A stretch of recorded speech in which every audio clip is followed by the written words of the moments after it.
नमो बुद्धाय। जीवन की भागदौड़ में हम सब कुछ थामे रहना चाहते हैं, सफलता को, रिश्तों को और अपने लोगों को, और कभी कभी खुद को भी।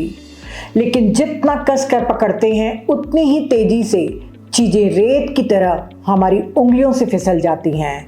हम स्थायित्व खोजते हैं वहां जहां हर चीज बदल रही है, और इसी भ्रम से जन्म लेता है दुख। इसी उलझन के बीच आज की इस कड़ी में हम इतिहास के उस सबसे गहरे संदेश को समझने का प्रयास करेंगे जो गौतम बुद्ध के होठों से निकला था, लेकिन आज भी हमारे दुखों को समझने और उनसे मुक्त होने का रास्ता दिखाता है। बुद्ध बनने के बाद बोले गए उनके प्रथम शब्द, जो ज्ञान प्राप्ति के ठीक बाद बोधि वृक्ष के नीचे उच्चारे गए, और परिनिर्वाण से पहले के अंतिम शब्द में न कोई दर्शन थोपते हैं, न कोई विश्वास मांगते हैं, बस हमें जीना सिखाते हैं। वास्तव में गौतम बुद्ध की पूरी शिक्षाएं इन दो संदेशों में ही समाहित हैं। तो आइए इन शब्दों की गहराई को समझने की कोशिश करते हैं। राजकुमार सिद्धार्थ गौतम का जन्म ईसा पूर्व 563 में वैशाख पूर्णिमा के दिन वर्तमान नेपाल के लुम्बिनी में हुआ। 16 वर्ष की आयु में उनका विवाह राजकुमारी यशोधरा से हुआ। 29 वर्ष की आयु में महल से बाहर की यात्राओं के दौरान उन्होंने वृद्धावस्था, बीमारी, मृत्यु और सन्यासी को देखा। इन अनुभवों ने उन्हें मानवीय दुख से मुक्ति की खोज में गृहस्थ जीवन त्यागने के लिए प्रेरित किया। 29 वर्ष की आयु में जिस दिन राजकुमारी यशोधरा ने एक पुत्र को जन्म दिया, जिस दिन कोई भी गृहस्थ जीवन में और गहराई से बन जाता, उसी दिन राजकुमार सिद्धार्थ ने महल के वैभव, संबंधों और सत्ता को छोड़ दिया। एक ही क्षण में वे राजकुमार से सन्यासी बन गए और मानव इतिहास की सबसे महान आंतरिक यात्रा की शुरुआत हुई। तपस्वी गौतम उस समय के सबसे बड़े दो ध्यान गुरु अलार कलाम और उद्दक रामपुत के पास गए। बहुत कम समय में ही उन्होंने ध्यान विधियों को पूरी तरह सीख लिया और ध्यान की ऊंची अवस्थाएं यानी ध्यान भी प्राप्त कर ली। लेकिन इतनी उपलब्धियों के बाद भी गौतम के मन में संतोष नहीं था। उन्हें लग रहा था कि अभी भी उन्हें वह रास्ता नहीं मिला है जो सच में दुखों से मुक्ति दिला सके। वे अकेले ही सत्य की खोज में आगे बढ़ गए। उनके साथ 5 तपस्वी भी जुड़ गए, कोनंच, भद्दिया, वप्पा, महानामा और अस्सजी। वे भी मानव दुखों के अंत का मार्ग खोजना चाहते थे। अगले 6 वर्षों तक गौतम इन 5 साथियों के साथ रहे। इस दौरान उन्होंने बहुत कठोर तपस्या की। उस समय यह आम धारणा थी कि शरीर को जितनी ज्यादा पीड़ा दी जाए उतनी ही जल्दी ज्ञान मिलता है। इसी सोच के तहत गौतम और उनके साथी उपवास करने लगे। पहले भोजन कम लिया, फिर धीरे धीरे बिल्कुल छोड़ ही दिया। वे जमीन पर बिना किसी आराम के सोते थे, गर्मी सर्दी की परवाह नहीं करते थे और श्वासों को रोक रोक कर शरीर को यातना देते थे। कई बार तो हालत इतनी खराब हो जाती कि वे बेहोश भी हो जाते थे। लगातार भूखे रहने की वजह से गौतम का शरीर इतना कमजोर हो गया कि वे किसी जीवित कंकाल जैसे दिखने लगे। लेकिन इतने कष्ट सहने के बाद भी उन्हें यह साफ दिखने लगा कि यह रास्ता भी उन्हें दुखों के अंत तक नहीं पहुंचा रहा है। अपने अनुभव से गौतम ने समझ लिया कि न तो राजसी जीवन के सुख भोग में डूबना सही रास्ता है और न ही शरीर को यातना देना, दोनों ही अतियां हैं। इसी समझ से उन्होंने मध्यम मार्ग को अपनाने का निश्चय किया, एक ऐसा रास्ता जो संतुलन पर आधारित है। उन्होंने फिर से सामान्य भोजन लेना शुरू किया ताकि शरीर और मन दोनों स्वस्थ रह सकें। लेकिन उनके 5 साथी यह देखकर निराश हो गए। उन्हें लगा कि गौतम ने तपस्या छोड़ दी है और अब सुख सुविधाओं की ओर लौट रहे हैं। इसी गलतफहमी में वे सब उन्हें छोड़कर चले गए। अब गौतम बिल्कुल अकेले रह गए। फिर भी उनका संकल्प अडिग था। वे पूरे विश्वास के साथ मानव दुखों के अंत का मार्ग खुद खोजने के लिए आगे बढ़ते रहे और एक उपयुक्त स्थान की तलाश में भटकते रहे। तपस्वी गौतम मगध के उरुवेला क्षेत्र पहुंचे, जहां शांत वन, सुंदर नदी और पास का गांव था। इसे साधना के लिए उपयुक्त समझकर वे वहीं ठहरे। नदी में स्नान के बाद सुजाता ने उन्हें दूध चावल का भोजन अर्पित किया, जिससे उन्हें शक्ति मिली। इसके बाद वे निरंजना नदी के किनारे उस स्थान पहुंचे जो आज बोध गया कहलाता है। वहीं एक विशाल बोधि वृक्ष के नीचे उन्होंने आसन जमाया और गहन ध्यान में बैठ गए। वह वैशाख पूर्णिमा का दिन था। ध्यान में बैठते समय उन्होंने बहुत ही दृढ़ संकल्प लिया। उन्होंने निश्चय किया कि चाहे मेरा शरीर गल जाए, केवल त्वचा, नसें और हड्डियां ही क्यों न बचें, चाहे मेरा मांस और रक्त सूख जाए, लेकिन जब तक मुझे पूर्ण ज्ञान प्राप्त नहीं हो जाता तब तक मैं इस आसन से नहीं उठूंगा। इसके बाद तपस्वी गौतम ने श्वास प्रश्वास पर अपना पूरा ध्यान केंद्रित कर दिया, अर्थात आनापानसति मेडिटेशन किया। धीरे धीरे उनका मन सभी मानसिक विकारों और अशांति से मुक्त होता गया। इसी एकाग्रता के माध्यम से उन्होंने गहन ध्यान अवस्थाओं यानी ध्यानों को प्राप्त किया। उनके निर्वाण के निकट आते देख मारा ने गौतम सिद्धार्थ को भटकाने के लिए अनेक चालें चली, पर मार पराजित हुआ। तब रात के पहले प्रहर में तपस्वी गौतम को एक विशेष मानसिक शक्ति प्राप्त हुई, जिसके माध्यम से वे अपने अनगिनत पूर्व जन्मों को देखने लगे। उन्होंने देखा कि वे पहले किन किन रूपों में जन्म ले चुके थे, कहाँ रहे थे, क्या अनुभव किया था और कैसे एक जीवन से दूसरे जीवन की यात्रा हुई थी। इस ज्ञान को बौद्ध परंपरा में पुब्बे निवासानुपति ज्ञान कहा गया है। रात के दूसरे पहर में उनकी दृष्टि और भी व्यापक हो गई। अब वे केवल अपने ही नहीं बल्कि अन्य सभी प्राणियों की मृत्यु और पुनर्जन्म को भी देखने लगे। उन्होंने साफ देखा कि कैसे जीव मरते हैं और फिर अलग अलग लोकों में पुनः जन्म लेते हैं। तब उन्हें यह गहरी समझ प्राप्त हुई कि प्राणी अपने विचारों, शब्दों और कर्मों के अनुसार ही पुनर्जन्म पाते हैं। जिनके विचार, वाणी और कर्म शुद्ध होते हैं वे अच्छे और सुखद जन्मों में जाते हैं, और जिनके विचार और कर्म अशुद्ध होते हैं वे दुखपूर्ण और निम्न जन्मों में पुनर्जन्म लेते हैं। इस अनुभूति को परंपरा में चतुष्पाद ज्ञान कहा गया है। रात के तीसरे और अंतिम पहर में सबसे गहरी और निर्णायक अनुभूति हुई।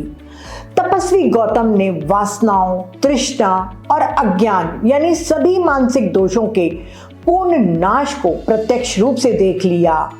इसी अवस्था में उन्हें यह स्पष्ट रूप से समझ में आ गया कि दुख कैसे उत्पन्न होता है और कैसे पूरी तरह समाप्त किया जा सकता है। इस अनुभूति को आसवक्ख्य ज्ञान कहा जाता है।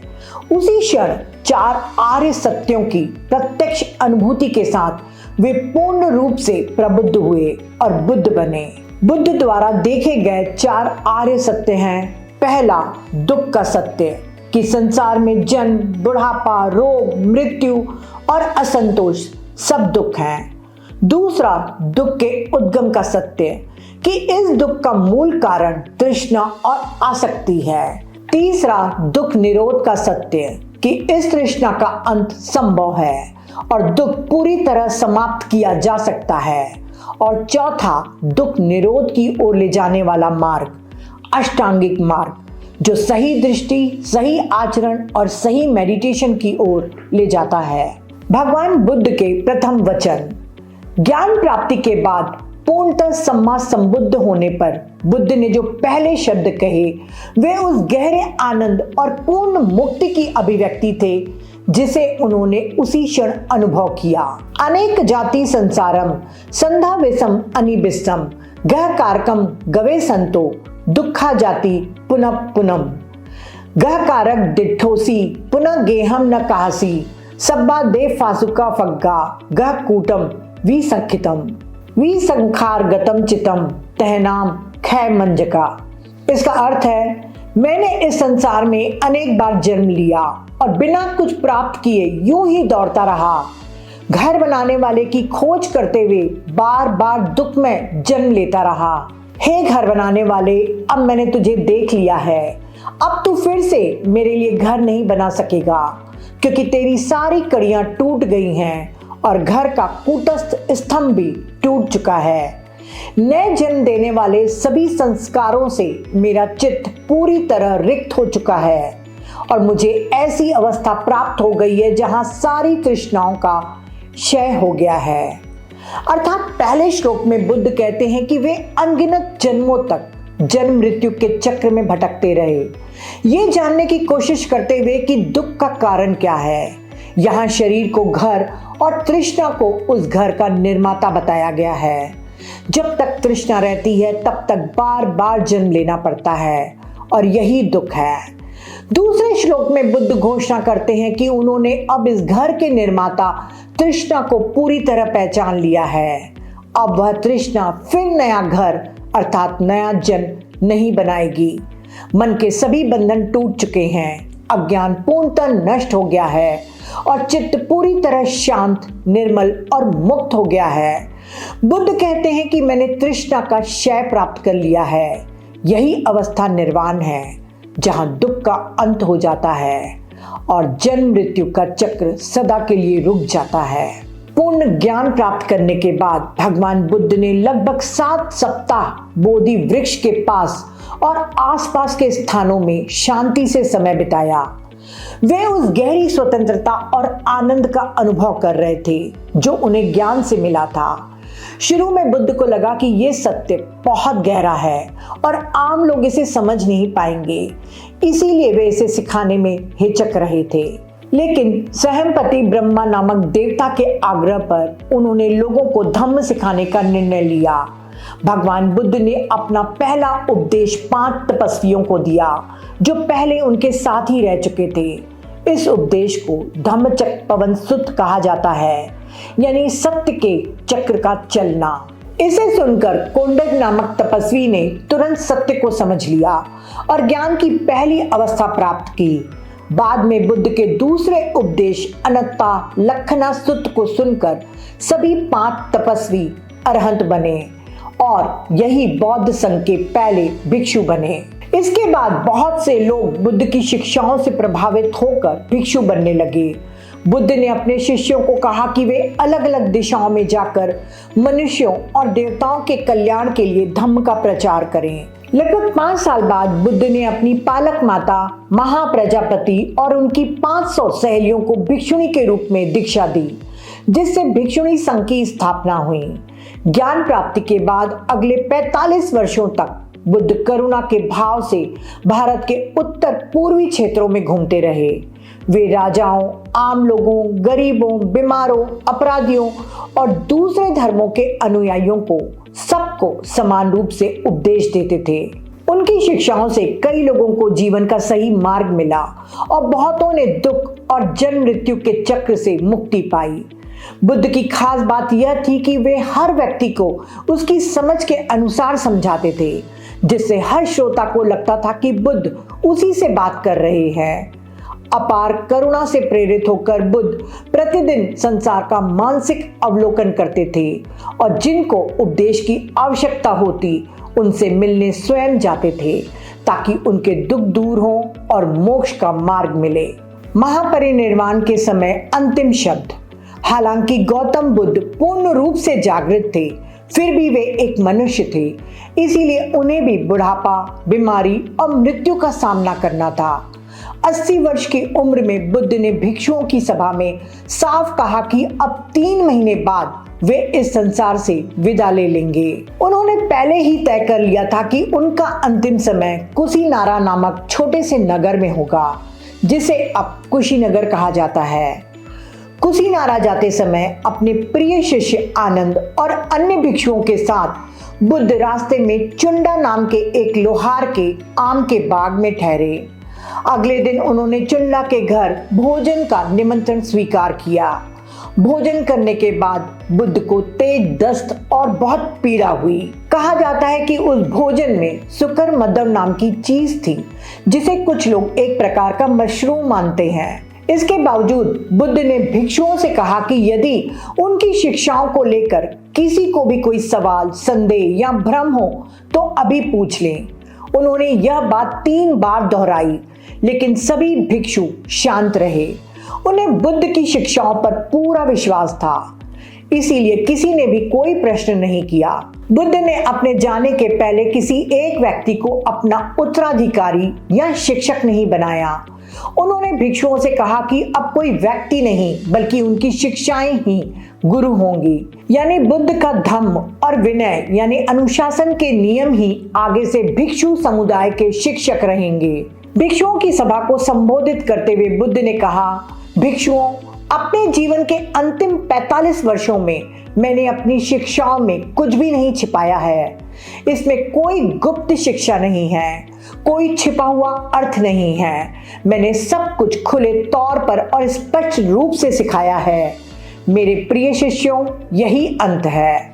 बुद्ध के परिनिर्वाण से ठीक पहले जब हजारों लोग बुद्ध को अंतिम नमन अर्पित कर रहे थे, सुभद्दा नामक एक ब्राह्मण ने बुद्ध से मिलने और उनके उपदेशों को जानने की जिद की। यद्यपि पूज्य आनंद ने प्रारंभ में उन्हें मना कर दिया, परंतु उनकी विनती सुनकर बुद्ध उनसे बात करने के लिए राजी हो गए। बुद्ध का उपदेश सुनने के बाद सुभद्दा दीक्षा लेने के लिए उत्सुक हुए और इस प्रकार वे बुद्ध द्वारा व्यक्तिगत रूप से दीक्षा प्राप्त करने वाले अंतिम व्यक्ति बने, जिसने शीघ्र ही निर्वाण प्राप्त कर लिया। दिग्ग निकाय के महापरिनिर्वाण सूत्र में बुद्ध द्वारा मृत्यु से पहले कहे गए अंतिम शब्द इस प्रकार माने जाते हैं, हंददानी भिक्खवे आमंत्या वो वै धम्मा संखारा अपमादेन संपादेथा। तो अब भिक्षुओं, मैं आपसे आग्रह करता हूं, सभी संखारा क्षय के अधीन है। लगन से प्रयास करो, यानी अप्रमाद जागरूकता से प्रयास करो। बुद्ध के इस अंतिम वाक्य में वै धम्मा का अर्थ नाशवान प्रकृति वाला है, अर्थात वह जिसकी प्रकृति क्षय होने की है। वहीं संखारा से बुद्ध का तात्पर्य उन सभी चीजों से है जो कारणों और परिस्थितियों से बनी है, अर्थात डिपेंडेंट ओरिजिनेशन से, यानी जुड़ी हुई चीजें। फिर चाहे वह शरीर हो या मन, विचार हो या भावनाएं, सब कुछ बदलने वाला है और एक दिन समाप्त हो जाएगा। निर्वाण के अलावा इस संसार में सब कुछ अस्थायी है।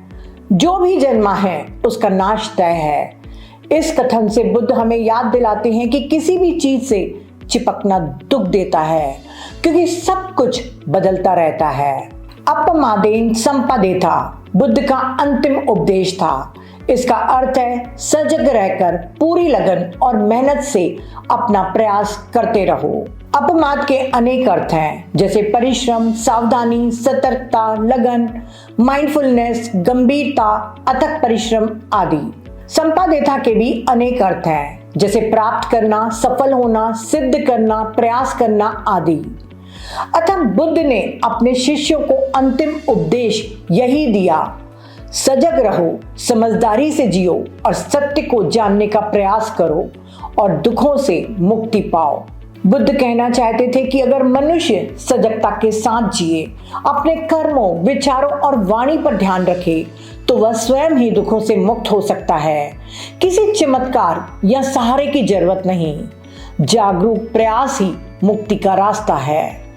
परिनिर्वाण के समय बुद्ध ने इसी एक वाक्य में अपने 45 वर्षों की सारी शिक्षाओं का सार दे दिया कि सब कुछ अनित्य है, इसीलिए अपना कल्याण यानी मुक्ति सावधानी और जागरूकता के साथ हासिल करो, यानी समय बर्बाद न करें और सत्य की खोज में लगें। तो फ्रेंड्स, बुद्ध के जीवन के पहले और अंतिम शब्द हमें एक ही बात की याद दिलाते हैं, दुख का कारण बाहर नहीं, हमारे भीतर की तृष्णा और असजगता है। मुक्ति भी बाहर नहीं बल्कि जागरूक जीवन जीने में है।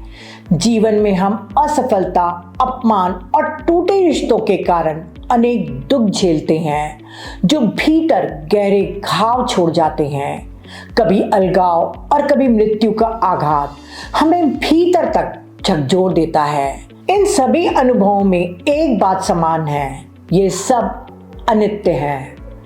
बुद्ध हमें यह नहीं कहते कि दुख नहीं आएगा, वे बस इतना कहते हैं कि जो बदल रहा है उससे चिपको मत, क्योंकि जब हम अनित्य को स्थायी मान लेते हैं तभी दुख जन्म लेता है, और जब हम देख लेते हैं कि यह भी गुजर जाएगा तो मन थोड़ा हल्का हो जाता है।